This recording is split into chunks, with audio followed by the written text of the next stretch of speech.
안녕하세요. 박수연입니다. 오늘 처음으로 가칭 남자 청소년들, 남청소년들이라는 프로그램을 한번 녹화해 보기로 했는데요. 프로그램을 만들게 된 이유는 제가 청소년들 관련해서 활동을 많이 하다 보니 남학생들이 구조적으로 좀 답답하겠구나라는 생각이 들어서 관심을 갖게 됐고, 오늘은 뭐랄까 처음 프로그램으로서 그 남학생들과 가장 밀접하게 관계가 있는 어느 한 분을 모셔서 두런두런 얘기하는 형식으로 진행을 하겠습니다. 자, 환영의 박수 부탁드립니다. 안녕하세요. 자기소개 부탁드립니다. 네. 안녕하세요. 저는 아들을 셋을 키우고 있는 워킹맘입니다. 오, 셋. 네. 거기다가 초4, 초6, 중2 이렇게. 중이. 네, 중2 엄마입니다. 그래서 저희 사실은 아들 셋 키우면 사람들이 와 힘들겠다 이게 잘 몰랐거든요. 근데 애들이 자꾸 커가고 사람들이 중2병 되게 무섭다 그러잖아요. 설마 이랬는데 진짜 그 중1 때 아이랑 중2 때가 다르더라고요. 그래서 중2가 되면서 제가 이제 뭔가 이렇게 방법을 못 찾겠더라고요. 그 남자애가 변해가는 그런 뭐 신체적으로도 변하고 정서적으로 굉장히 많은 변화가 있었거든요. 근데 제가 거기에 뭐 책을 읽거나 뭘 해서도 이게 대응이 안 되더라고요. 그래서 굉장히 많이 당황했죠. 중이. 네. 김정은도 무서워한다는 그 중이. 말만 듣던 중이. 근데 우리가 사실은 만나던 관계가 아니었는데 네. 어떻게 오늘 이 자리까지 왔는데요. 네. 처음부터 우리 복귀를 해보면 네.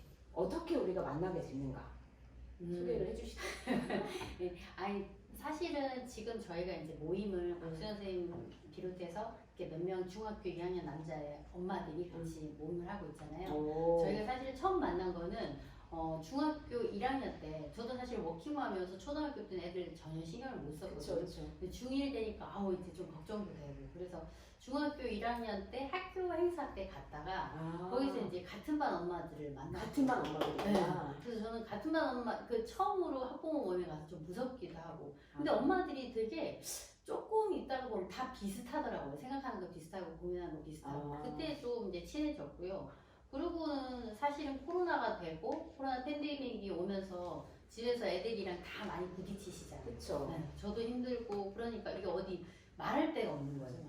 물어볼 데도 없고 그러다가 보니까 서로 이제 전화해서 만나지도 못하고 전화해서 힘들다 우리 애 이렇다 그 집에 어떠냐 뭐 다 똑같이 비슷하다 어떻게 해야 될지 모르겠다 다들 똑같더라고요. 그렇게 이야기를 하다가 이렇게 우리가 할 건 아니다. 계속 답답하다는 이야기로 끝낼 건 아니다. 그리고 저도 사실은 이렇게 코로나 팬데믹이 되면서 시간이 점점 가면 갈수록 힘들어지더라고요. 애들을 어떻게 키워야 되지? 이렇게 놔둬도 되나? 그러다가 보니까 이렇게 너무 이렇게 후달리게 되고 책 읽어야겠다. 처음에는 이제 유튜브 영상, TV에서 이제 코로나 팬데믹으로 많이들 이야기 하시잖아요. 어떻다. 세상은 어떻게 변하고 그런 이야기를 계속 하는데 저는 지금 당장 내 자신이 문제인 거예요. 그렇죠. 네, 그래서 저는 이제 앞으로 교육을 어떻게 해야 될까 여기에 대해서 가르쳐 주는 사람은 없고, 그러니까 뭐 영상이나 이런 걸 접하고 하다가 보니까 책을 읽게 되더라고요. 그렇게 하다가 보니까 저랑 이제 비슷한 생각을 했던 분이 그 같은 중학교 2학년, 지금 1학년 때 만났던 그 엄마 중에 제가 답답하면 전화 온 엄마가 있거든요. 못 받으실 분이네. 힘들어요. 어떡해요. 그 집도 애들이 아들만 둘이거든요. 그러니까 아들년이네요. 그러게요. 어떻게 그래서 이거 어떡하냐. 저희 너무 힘드니까 그때 그 엄마가 이제 독서 클럽을 해보면 어떨까. 저도 사실은 책을 읽기는 읽는데 이게 책을 읽으면 처음에는 그래 이래야지 라고 생각하는데 책을 다 접을 때쯤 되면 그래서 내가 뭐 어떻게 해야 돼? 항상 그렇거든요. 그런데 이제 그 엄마가 비슷한 생각을 우리가 하고 있으니까 같이 독서 모임이라도 해보자. 그러면 제 생각에도 그 이야기를 딱 듣는 순간 약간 이렇게 마음의 안심? 나만 그런 건 아니고 나 어쨌거나 뭘 하고 있어 이런 그래서 같이 그 엄마가 이제 그 은평구에서 이렇게 주도하는 청소년 프로그램 같은 게 있다. 그래서 그 학부모들 독서 모임을 지원하는 그런 프로그램이다라고 해서 그때 이제 1학년 엄마들이랑 같이 이야기를 해서 이제 모이게 됐고요. 그리고 지금 이제 박수현 선생님이 대장으로 곽대장 저희를 이끌어 주시죠. 그래서 선생님이 이제 우리 어떻게 보면 저도 책을 읽을 때 되게 답답했고 서로 이제 같이 이야기를 하기는 해도 어떤 책을 읽을지 그리고 이제 어떻게 이게 하나 좀 방향을 쭉 이끌어줄 사람이 필요했는데 선생님이 저희한테 그렇게 해주셨잖아요. 그래서 어떻게 보면 저희는 지금 되게 만족하는 게 그렇게 방향성 있게 간다는 거. 사실은 저희도 잘 모르겠어요. 계속 독서 모임을 하면서 이거 맞는 건가? 그래서 우리가 뭐 어떻게 행동해야 돼? 라는 건 잘 모르긴 하는데 일단 정서적으로 조금 안정감이 있어요. 나만 그런 건 아니다. 이런 거. 저도 되게 마음이 좋아요. 있는 이런 영상을 청소년들한테 가르쳐주는 일을 해요. 지금 작년이었고 네. 올해는 이게 다 온라인으로 바뀐 거예요. 근데 저희는 성과가 너무 좋았죠. 농구를 우선 못한다. 남자애들이. 그다음에 오락을 너무 많이 해서 자기도 힘든 거야. 오락을 많이 하는데도 힘들고 얼마나 하면. 네, 그다음에 오락하는 짬짬이 온라인으로 수업 듣다 보면 눈이 왕왕 거리고 또 뭐 그런 게 있는 차에 사실은 어른들이 더 스트레스를 많이 받아 하는 것 같다는 느낌이 들어요. 그 코로나로 인하여 언택트 온라인화된 그 디지털 트랜스포메이션 된 사회에 어른들이 당황을 해서 아이들을 쪼는 구조가 일부는 나오는 거예요. 네, 근데 그게 악의가 있는 게 아니에요. 다 책을 꼭 읽어야 된다. 그랬어요. 제가 책 안 읽을 사람 빼라. 힘 빠진다. 두 번째는 줌이라는 거를 할 건데 책 꼭 읽으셔야 되고 줌으로 하셔야 되고 빠진다고 그 사람 뭐 잘 되고 있어서 저는 어떤 위안을 받냐면 이게 원인이 애들한테 있지 않는 경우들이 많아요. 누구 탓하자는 얘기는 아닌데 근데 이렇게 바꾸려는 있으니까 이게 되겠구나라는 뭔가 힘?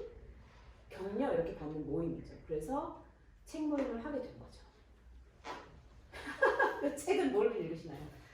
책은 그 공부의 미래라는 그런 책을 읽고 있거든요. 그래서 그 구봉근 작가님이 쓰셨던 공부의 미래고요. 그래서 줌으로 2주에 한 번씩 만나고 이제 루틴으로 목요일 11시 이렇게 만나고 있습니다. 책 모임을 같이 하면서 일단 제가 해보니까 그 준영이 엄마랑 전화 통화를 하면서 풀었던 것보다 줌으로 하면서 우리가 이야기 사람 얼굴을 보니까 되게 좋더라고요. 훨씬 더 좋고 그러다가 자꾸 얼굴로만 계속 보고 있으니까 직접 만나서 이야기하고 싶고 그렇죠. 그래서 저희가 조금 이제 코로나가 조금 잠잠했을 때 그나마 그때 이제 여기 이 공간에서 저희가 만나서 그냥 저희 뭐 엄마들이 만나면 뭐 하겠어요. 그냥 차 마시고 밥 먹고 이야기하고. 근데 항상 그게 그렇지만 미팅이에요.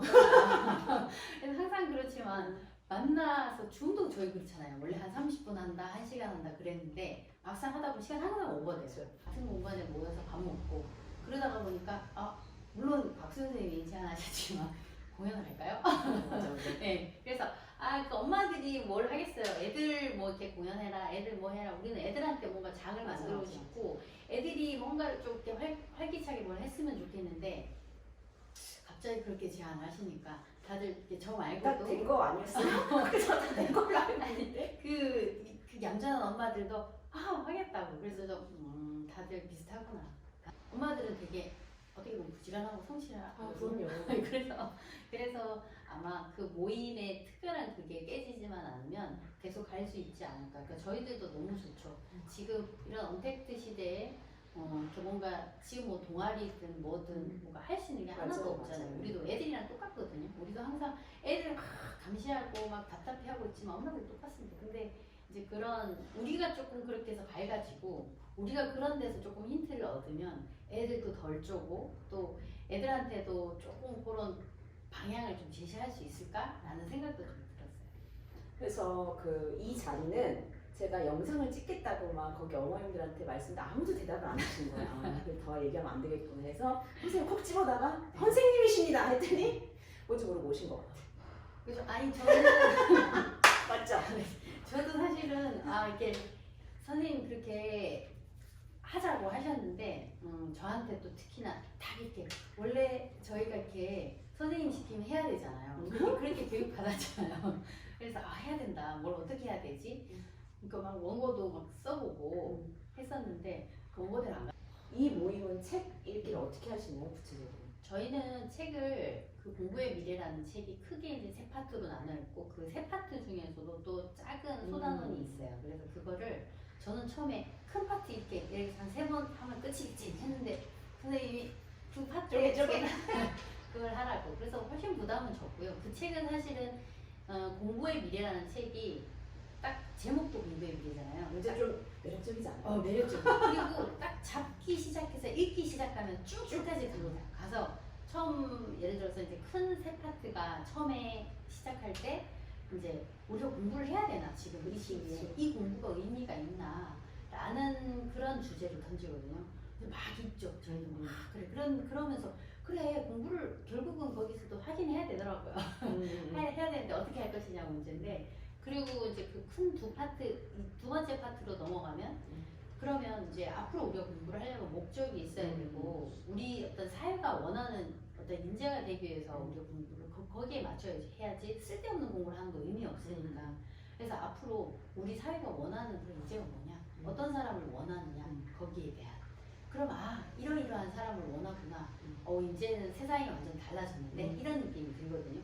그리고 이제 세 번째 우리가 제일 원하는 그래서 그치. 그게 보고 어떻게 하라고. 그래서 엄마인데. 그렇죠. 그래서 저희는 항상 애들한테 우리가 어떻게 우리가 도움이 돼야 되고 얘네들을 어떻게 가이드를 해야 되냐. 물론 가이드한다고 끌려오는 분들은 아니지만 그런가요? 10세 이후는 네. 말 안 해. 그렇죠. 그리고 저희가 어쨌거나 방향은 좀 알고 있어서 덜 답답하니까 그래서 세 번째는 그렇게 공부를 하기 위해서 그런 어떤 인재가 되기 위해서 어떤 형태로 공부해야 돼. 물론 읽다가 보면 그것도 저희 입장에서는 성에 안 차죠. 조금 추상적이다라는 생각이 들지만 그래도 1, 2, 3부 자체가 그렇게 그 파트를 읽다가 보면 이렇게 연결성이 있고 전체적인 그림은 좀 그려지거든요. 그래서 저희가 이제 그 소파트 하나하나를 2주에 한 번씩 그쵸. 이제 줌으로 하는데 그때마다 선생님이 이제 숙제를 내주셔요. 그러니까 그죠? 네 가지를 이제 내주시는데 첫 번째는 원래 내가 알고 있었지만 새로 이제 감동적으로 느껴지는 그런 문장. 그리고 두 번째는 예전에 몰랐는데 이제 이 책을 읽어서 뭔가 알게 된 아주 소중한 문장. 그리고 세 번째는 나의 장점. 그리고 내 아이의 장점. 이렇게 네 가지를 항상 약간 의무적으로 우리가 2주에 한 번씩 이렇게 하게 되니까 책을 굉장히 꼼꼼하게 읽게 되고요. 그 엄마들이 다들 그러거든요.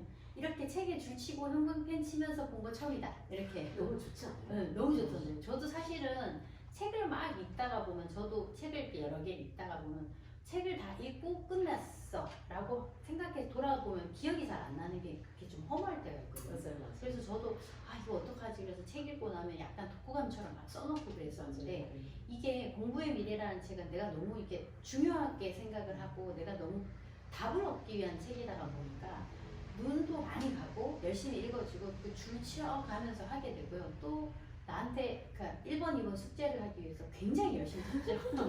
그래서 그런 어떤 게 있더라고요. 그래서 저희가 어떻게 보면 분량이 적고 부담은 없는데 생각을 좀 많이 해보게 돼요. 심지어 1번, 2번은 그 몰랐던 정보든 알았던 정보든 그것과 그 이유까지 10문장 이상으로 내가 맨 처음에 너무 반발이 심해서 많이 그런데요. 근데 10문장은 넘으시잖아요. 그럼요. 저희가 줄이려고 줄여서 그렇게. 근데 요즘 청소년들도 보면 다 아는데 시험은 틀려요. 그게 디테일이거든요. 뭐 우리가 들어서 모르는 얘기가 뭐가 있습니까? 그래서 그게 중요하고 저는 사실 너무 흐뭇한 게 자기 장점을 그렇게 얘기를 안 하고 제일 짧아요. 자기 장점. 아니 자기가 자기 장점을 보면 저는 또 타고난 성격 자체가 전 제가 중심인 사람이라서 그거 하지만 아니 자기 장점과 또 자기 아들내미 장점 하라고 그렇게 부끄러워하시는 거예요. 그게 왜 없나. 근데 이거는 학생들한테도 마찬가지예요. 너의 장점 3가지라도 장점이 없어요.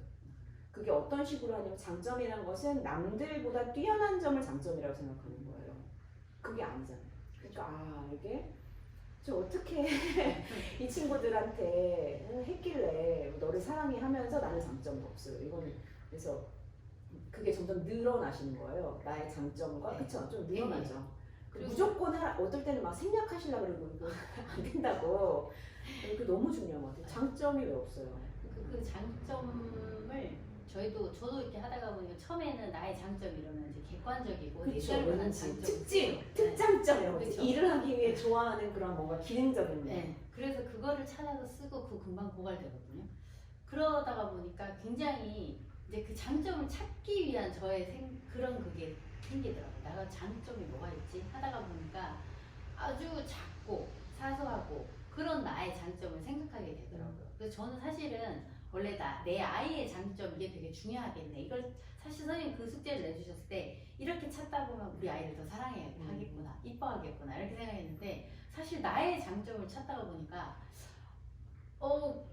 굉장히 저 자신에 대해서 조금 긍정적이게 되고 그래서 제가 요즘에 뭐를 하냐면 제가 매일 이제 일기처럼 저희도 이제 출근하면 저는 출근하면 일기를 쓰거든요. 맞아. 출근해서 뭘 할지 뭐 일기 쓰고 이럴 때 제가 하나 추가시킨 게 나의 장점.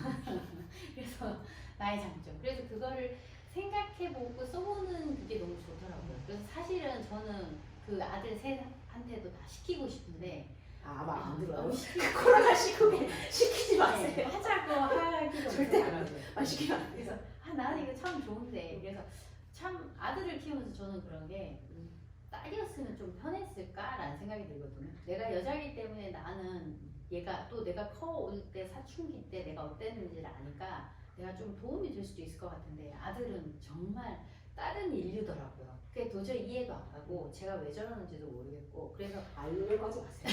그냥 잘 자라겠거니. 그런 건가요? 그래서 이 책을 읽으면서 어떻게 보면 책을 읽는 게 끝이 아니었고 저희가 이렇게 숙제를 해보는 게 저희한테 참 도움이 됐던 것 같아요. 엄마들하고 같이 이야기를 해보면 엄마들도 저랑 비슷하거든요. 전 참 희한한 게 사람들하고 이야기를 해보면 다들 비슷한 생각을 하는 거예요. 그래서 참 위로가 돼요.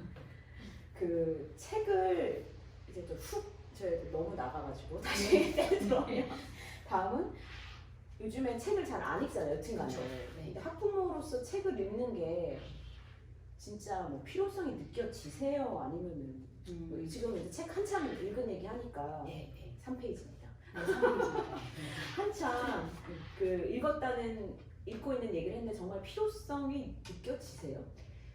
그 책을 사실은 저는 책을 읽어야겠다라고 생각한 게 굉장히 이렇게 절박한 심정에서 저 사실 웬만하면 책 잘 안 피죠.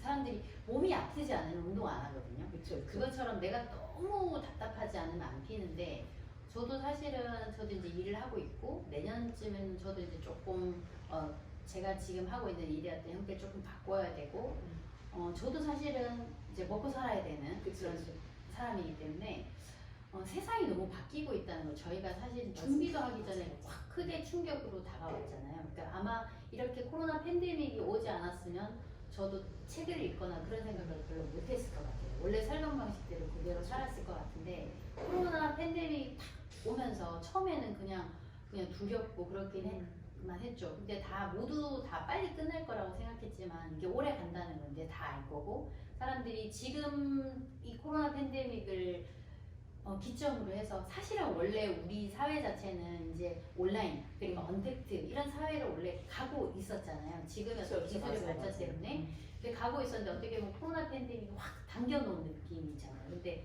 나는 아직 준비하지 않았으나 강제적으로 이제 거기에 적응해야 되는 그러다가 보니까 저희한테는 너무 숙제가 많은 거예요. 그러니까 내가 일적으로도 변해야 되고 적응해야 되고 또 아들 셋을 키우고 얘들 학창 시절에 애들 키우고 있으면서 얘네들 앞으로 교육은 어떻게 해야 되고 사실 교육에는 너무너무 많은 것들이 들어가지고 얘들 정서적인 케어라는 것 자체도 조금 이상하긴 한데 정서적인 어떤 그런 얘들의 변화를 내가 어떻게 지켜봐야 될 것이며 얘들 교육에서 내가 어떻게 도움이 돼야 될 것이며 너무 이제 머리가 아프죠. 그러다 보니까 이제 되게 후달리기 시작하고 이렇게 후달리면 이렇게 물어볼 사람이 없으니까 제일 전문가들 TV에 나오는 게 이제는 TV에 그런 사람들이 별로 없거든요. 사실 못 믿겠지 않아요? 그죠. 잘난 얘기 또 한다면서 자기 책 팔려고 이제 그것도 없는 거예요. 그쵸. 슬프다. 그러니까 어떻게 보면 예전에는 전문가 집단이 딱 정해져 있었는데 지금은 전문가 집단이라고 해도 그 말대로 왜냐하면 전문적인 지식이나 의견 이런 게 너무 바뀌기 때문에 누가 제일 앞에 있는지 그거를 독자인 내가 판단을 해야 되는 시대가 돼버려가지고 그래서 저도 이렇게 뭐 영상이나 요즘 유튜버 훨씬 더 잘 돼 있기 때문에 영상이나 이런 걸 찾아보고 하다가 보면 조금 항상 이렇게 부족한 면이 있죠. 내가 전체적으로 이렇게 개념을 잡고 싶고 그렇죠. 그런 마음에서 책을 읽기 시작하고 이 책을 잡다가 보면 여기 연결된 저 맞아, 책 맞아. 막 이렇게 하다가 책을 저희가 보게 됐는데요. 책을 읽고 사실은 처음에는 막 무작정 읽다가 보면 뭔가 내가 여기서 단서나 이런 것들이 발견되면 읽고 흘리는 게 너무 많으니까 정리하기 시작하고 어떻게 보면 선생님이 이렇게 저희한테 숙제를 주시는 것처럼 그렇게 책에 대해서 저희가 정리를 해서 내가 실제로 내 생활에 어떻게 써야겠다라고 저희가 생각을 하게 되거든요. 그러다가 보니까 저한테는 책이 되게 중요한, 지금은 물론 학교 선생님이 있고 내 멘토가 있고 누군가가 이렇게 끌어주면 좋겠지만 지금 저한테는 어떻게 보면 그게 시작이 책이었거든요. 그 애들한테도 사실은 제가 책을 읽다가 보면 내가 애들이 되게 답답할 때 앞으로 더 커나가고 살아갈 때 너무너무 답답할 때 할 수 있는 게 나처럼 지금 너무 우왕좌왕 이렇게 정신없고 이럴 때 애들한테 뭘 어떻게 해라고 해야 되지 할 때 제 생각에는 일단 책을 좀 읽어봐라고 할 것 같아요. 그래서 저도 답답하고 어떻게 방향을 잡아야 될지 모를 때 일단 그냥 책을 읽기 시작했던 거였거든요. 근데 그러니까 이제 지식적인 면에서도 그렇고 네. 정서적인 면에서도 네. 엄청 도움이 되고 심지어 이렇게 우리 스터디하는 독서 모임은 또 같은 또래니까 더 공감이 잘 되고 지지가 되는 거죠. 근데 사실 얘기 잘 들어보면 사교육 시장에서 그 어떤 인폼 같은 경우는 사실 공유 안 한다 카더라. 근데 선생님들은 계속 얘기하시는 거 보면 1학년 남학생들 엄마들이죠. 그렇죠. 그 몇 분 정도 되세요? 저희가 지금 한 5명, 6명. 작년부터 올해까지 모임을 통해서 사이가 좋아졌다는 건데 괜찮으세요? 또래? 그러니까 사실 1학년 때는 처음에 엄마들이 모였던 거는 그냥 학교 모임에서 얼굴을 본 거였고 그 다음에 그냥 밥이나 먹자 이렇게 해서 모여서 그치, 그냥 그치. 애들 이야기를 했는데 그때까지는 그렇게 이렇게 뭐 친해지거나 이런 게 별로 없었죠. 그리고 저도 바빴고 다른 엄마들이랑 왕래를 한 건 아니고 제가 답답할 때 그 지금 말씀하시는 그 준혁이 엄마 제가 전화를 하다가 내내 답답하면 준혁이 엄마한테 이렇게 약간 습관적으로 전화를 하면 나름 베푼데? 그럼요. 저는 준혁이 엄마를 정말 100% 생각해요. 준혁이 엄마는 어떨지 모르지만 하세요 그냥. 그랬었는데 사실은 코로나 팬데믹이 딱 와서 저희가 정말 답답해지기 시작하니까 그러니까 전화 통화를 하건 이야기를 하는 것이 되게 이렇게 진해졌어요. 말하자면 굉장히 진짜 동료가 되고. 너무나도 이제 정서적으로도 서로가 지지가 되는 면도 있고요. 그리고 사실 지금은 우리가 거의 정보나 이런 것도 거의 없지만 어떤 그런 것도 일부분 서로 도움이 되기도 하고 사실은 우리가 책 모임을 통해서 줌을 하다가 보면 그 엄마들이 숙제해 놓은 글들을 쭉 읽어보면 너무 확 이게 와닿죠. 그렇죠. 이해가 가죠. 그러면서 지금은 사실은 팬데믹으로 떨어져 있기 때문에 모르겠어요. 이렇게 엄마들이 다들 순진해서 그런가 저도 그런가 이렇게 경쟁자보다는 약간 동지애 같은 거죠. 또 모르죠. 우리가 나중에 얘들이 같은 학교로 막 부딪혀야 되거나 그러면 근데 지금은 굉장히 애들이 어떤 학교를 진학한다는 것 자체도 굉장히 추상적인 우리는 그렇게 느껴지거든요. 그래서 또한 이게 그런 생각도 들어요. 세상이 막 이제 바뀔 건데 계속 바뀔 건데 애들을 어떻게 적응시키고 할 때 애들이 공부해 나가는 방법이나 이런 것도 살아가는 방법도 되게 많이 바뀔 건데 지금 우리가 막 그거 갖고 얘가 학원을 뭘 다니고 이렇게 지금 다툴 건 아니다 라는 생각이 많이 들죠. 그리고 일단 애들이 학교에 모여갖고 막 시험 성적으로 막 매겨지는 게 보이지 않으니까 저는 개인적으로 그렇거든요. 그래서 지금은 저도 그러니까 물론 저희 애 같은 경우도 중2병을 막 앓으면서 제가 보기에는 예전에 보지 못했던 우울함 이렇게 애기가 처져 있고 그 부모로서 되게 괴롭거든요. 근데 이게 뭔가 이번에 어떤 애가 행사 같은 데 참여하면서 막 얘가 이렇게 피 주고 있던 애들이 살아나고 그것만으로 저 너무 좋던데요. 그래서 그러니까 결국은 엄마는 너 건강만 하면 되고 너 그럼요. 하고 싶은 대로 해. 그 결국은 그 얘기인 거야. 그렇죠. 그러니까 뭐 그치, 이게 경쟁 이런 거 네 인생이고. 느껴지지 않아요. 그러니까 엄마들을 통해서 느끼는 거는 처음에는 같이 일하면서 뭔가를 우리가 더 좋은 방법을 구체적인 방법을 찾아야지 이렇게 하는 게 사실 이 모임의 시작이긴 했는데 정서적인 서로의 그 지지 이게 나한테 주는 그런 안정감이 지금 훨씬 더 큰 것 같아요. 그러니까 여기는 이제 어머니들이 연대를 하는 예인데 저는 이제 그 경쟁하는 구도를 제가 모르지 않죠. 저는 심지어 경쟁도 시킬 줄 알아요. 어머니들 사이에 학생들 사이에. 왜냐면은 그건 너무 쉬운 거예요. 기존의 사회가 그랬고. 근데 지금은 세대 간으로 이길 수가 없어요. 그 친구들이. 그 친구들이 아무리 1, 2등 한들 지금 이미 그 먼저 출발했던 사람들이 갖고 있는 것들이 그러니까 좀 더 폼나게 말하면 성장 사회와 팽창 사회와 수축 사회. 우리는 수축 사회에 들어와 있기 때문에 이 친구들이 서로를 품고 같이 가지 않으면 기존의 경쟁이 있죠. 뭐 양적 경쟁, 속도 경쟁에서 이길 수가 없어요. 그래서 옛날에는 같이 가고 오고 막 이래서 그거는 너무 개인화돼 있고 또 여기는 그래도 3명, 2명인데 혼자 있는 애들 되게 많아요. 그런 애들은 간식 나눠 먹는 것도 잘 안 하고 그 삶이 된 애들은 친해야 된다는 자체도 우리가 어떤 행동 양식을 주는 건 아닌 것 같은 거예요. 그래서 이제 무슨 일이 생겼을 때가 문제인 거잖아요. 애들이 무슨 일이 생겼을 때 도움을 청하지 않으면 자기를 극하는 경우들이 너무 많으니까 그때만 서로를 좀 알아봤으면 좋겠다는 마음이 있는 거고 제가 이런 모임을 하는 게 제가 남자 청소년한테 제가 무슨 관심이 있겠습니까? 근데 저도 이제 유관 관계자로서 학생들을 만나다 보면 저는 그냥 진짜 다양한 학생들이 스쳐 지나가는 데서 만나면 제가 딱 느낀 게 남학생들이 좀 억울하겠구나라는 생각이 드는 게 지금은 너무나도 세상이 복잡하다하고 원인 결과가 없어요. 있죠. 있는데 본인이 그거를 이해를 못한단 말이지. 그리고 그걸 이해하기에는 굉장히 많은 고급 정보와 굉장히 많은 지식과 그 인스팅트가 있어야 되기, 그 뭐죠? 인사이트가 있어야 되기 때문에 사실은 저는 이해를 못한다고 보는데 그냥 매 당하고 있는 거죠. 그런 입장에서는 다양성이 포용이 될 때 스스로를 그래도 지킬 수 있고 조금 더 잘 살 수 있다는 게 제 철학이 되었어요. 최근 몇 년 사이에. 그런 기준에서 봤을 때 남학생들이 조금 억울하겠다는 이유는 눈 떠서 일어나서 애들이 이제 너무 아무래도 20세 미만의 한국 사회는 특히나 권력을 갖고 있지 않잖아요. 아무리 인간이라 해도 어렸을 때는 저 육아를 해야 되니까 엄마든 뭐 이모님이든 그 다음에 그런 분은 거의 다 여자. 그 다음에 이제 학습지를 시작할 수 있을 때부터 유치원까지 가도 다 여자. 병원도 거의 여자. 놀이 시설도 여자. 그 다음에 초등 들어가면 이제 그 뭐 분위기마다 다르겠지만 뭐 2학년, 3학년부터 또 그 사교육 시작되잖아. 다 여자. 거의 선생님 없고 초등학교 그나마 남자 선생님은 6학년이나 5학년이 있고 그다음에 이제 고등학교 그때만 해도 애들 다 어리고 여학생들도 좀 빠르다 해도 그래도 초등학교 때는 아직까지 다 어려요. 근데 중학교 딱 가면 여자애들이 이제 2차 성징이 나오면서 확 커져요.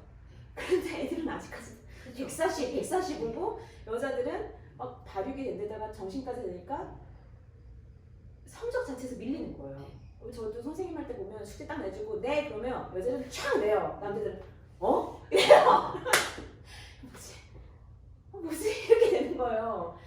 근데 그러니까 저 얼마나 여자인 엄마가 아들이 이해 안 되겠어요. 그러니까 그리고 또 집에 아빠가 없잖아요. 없다는 얘기가 아빠가 집안일을 할 수가 없는 거예요. 아들을 만날 수가 없고 또 옛날처럼 아빠 사람마다 다르지만 옛날에 아빠같이 되고 싶지 않은데 그 다음은 모르는 채 그나마 같이 오락하면 사이는 좋은데 아니면 아빠가 플렉스해서 애들 핸드폰 바꿔주고 그런 아빠들이 있어요. 엄마가 허하는 한에서 그런 경우는 그래도 관계가 있는데 이제 중고등학교 되면서 관계도 없고 그러니까 주변에 싹 다 여자니까 뭔가 이제 그냥 괜찮을 것도 문제시가 되는 걸 제가 본 거예요. 그래서 나 무조건 남자는 남학생 편은 들어줘야 되겠다.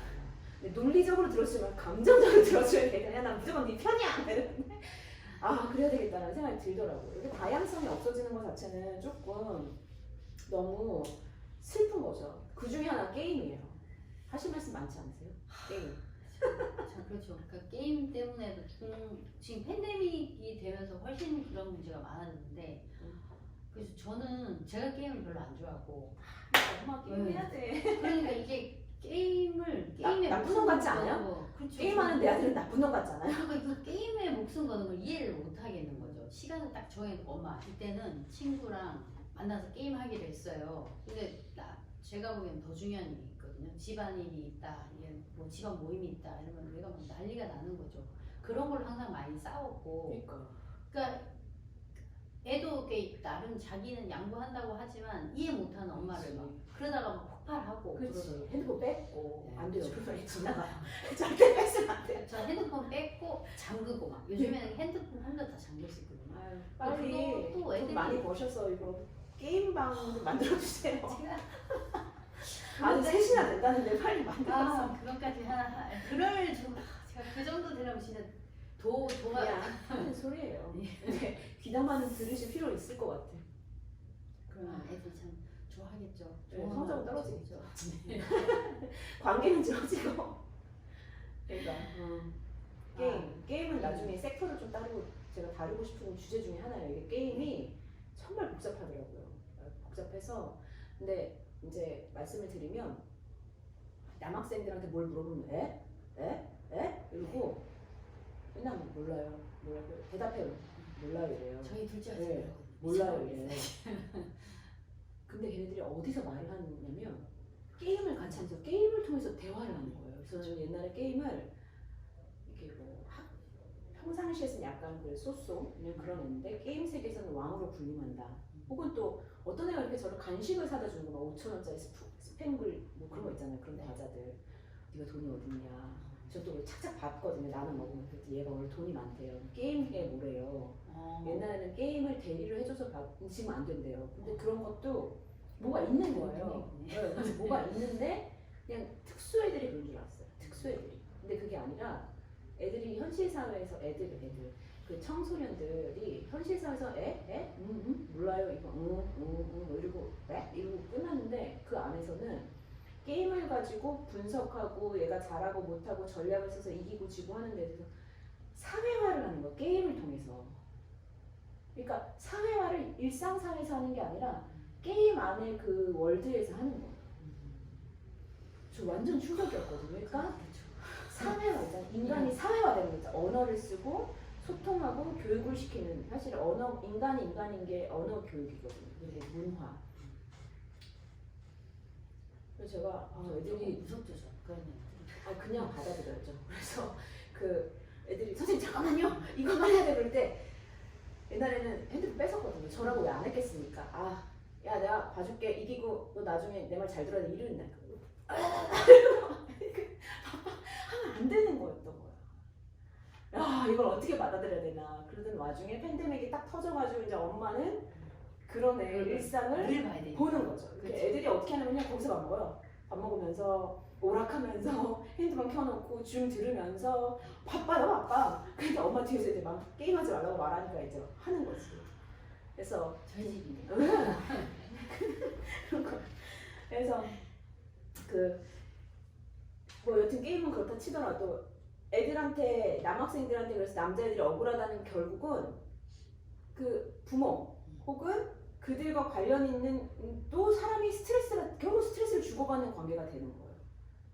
네, 그래서 이거를 조금 안다고 되는 거 아니겠냐면 조금 더 얘기를 하고 안다고 하고 모르더라도 여유만이라도 범퍼처럼 준다면 좀 더 나아지지 않을까 하는 마음에서 제가 오늘 귀한 분 모셨고 이거 좀 어떠세요? 얘기해보니까? 그러니까 애들이랑 해보면 그때 이제 게임에 대해서도 지금은 그러니까 저희 큰애 같은 경우는 중1을 되게 심하게 그렇게 중2병을 앓다가 자기가 이제 어떤 행사나 이런 거 참여하면서 굉장히 많이 밝아졌거든요. 그리고 뭔가 의지가 많이 생겼죠. 부모 입장에서 그런 의지가 생겼다는 것만으로도 너무 감사할 일이고 그러고 이제 게임에 대해서도 본인이 그 이야기를 했었어요. 그래서 저도 이제 물어봤었는데 그러니까 게임의 사회화 그러니까 롤 게임 같은 거는 한 명이 하는 게 아니라 여러 명이 한대. 제가 예전에 한번 크게 싸우다가 어쩐 적이 있어요. 컴퓨터 전원을 확 꺼버린 적이 있었어요. 되돌릴 수 없는 실수를 하셨네. 그래서 걔가 저한테 그 큰애는 그런 애가 아닌데 하는 반나절을 아무 말도 안 하고 막 울고 그랬어서 이거 게임 여러 명이 해야 되고 내가 대신 하루에 얼마를 지키겠다 시간을 그리고 그 시간 안에 친구랑 약속이고 하니까 내가 이걸 지킬 테니까 중간에 끝나든지 자신의 어떤 게임 세계를 무시하지 말라 이야기를 했는데 제가 아마 계속 그런 어떤 선생님이나 이렇게 그런 들은 인폼이 없었으면 계속 저도 우겼겠죠. 왜냐하면 저 머릿속에도 게임을 항상 들었던 이야기니까 학원 선생님들에서 이제 롤 하면 애들은 100% 성적 떨어진다. 그 이야기를 하도 많이 들어서 그래서 제가 이제 믿어보기도 했고 큰애 같은 경우는 그런 식으로 해서 게임 시간을 조절을 해요. 그러니까 제가 시간을 너무 잘 조절해서 칭찬을 하면 아주 굉장히 더 잘 지키고. 그래서 진짜 바람직한. 지금은 그래서 큰애는 그게 해결이 됐고요. 둘째랑 막내는 이제 또 갈등이 있고. 사람이 다르니까 네. 또 행위가 다르겠죠. 셋 다가 다릅니다. 다. 그냥 너무 힘들어요. 슬슬 정리를 해야 될 때가 됐는데 그 오늘 이렇게 화면 앞에서 말씀하실 거 어때?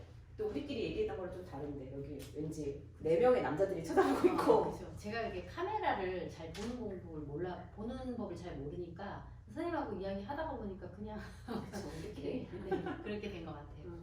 그러면 나에게 아들 키우기란 뭐 한 줄로? 수행이다. 네. 그러면 귀인이 3분이나 계시네요. 그렇죠. 감사하게 받아들이고 제가 수행하는 길이라고 생각해야 되겠습니다. 뭐 혹시라도 선생님이랑 하던 아니던 뭔가 조금 더 어떤 주제에 대해서 말씀을 나누고 싶다. 아들을 키우는 데 있어서 뭐 주제가 있어요? 제가 요즘에 좀 느끼는 것 중에 하나가 물론 이제 저희가 제일 궁금하고 이제 고민되는 건 애들에 대한 진로죠. 그쵸, 진로 교육이나 이런 것들을 어떻게 해줘야 되고 이런 부분을 엄마들이 사실 엄마들 모든 엄마들 궁금해할 게 내 아이한테 맞는 어떤 진로 교육을 시키기 위해서 내가 어떤 노력을 해야 될까 이런 것들이 제일 궁금할 건데 그게 제일 고민이 되는 거고요. 그거와 동시에 지금 애들이 이제 2학년 요즘엔 초등 6학년 뭐 초4도 애들이 그 미디어나 이런 걸로 워낙 많이 접하니까 성교육이나 이런 것들이 제대로 되고 있는가 그리고 저도 사실 성교육과 의사다가 보니까 그런 어떤 그 여학생들은 그런 경우를 제가 많이 보는데 남학생들은 대체 얘네들이 그런 것들을 어디서 접하고 성교육의 성인지에 대해서 어느 정도를 하고 있을까 사실 애들하고도 저는 이렇게 농담으로 이야기를 하고 아기 때는 제가 막 이렇게 책을 막 보여주면서 해부학적인 걸 막 알려줬었거든요. 근데 이게 해부학적인 걸로 끝나는 게 아니잖아요. 그렇죠.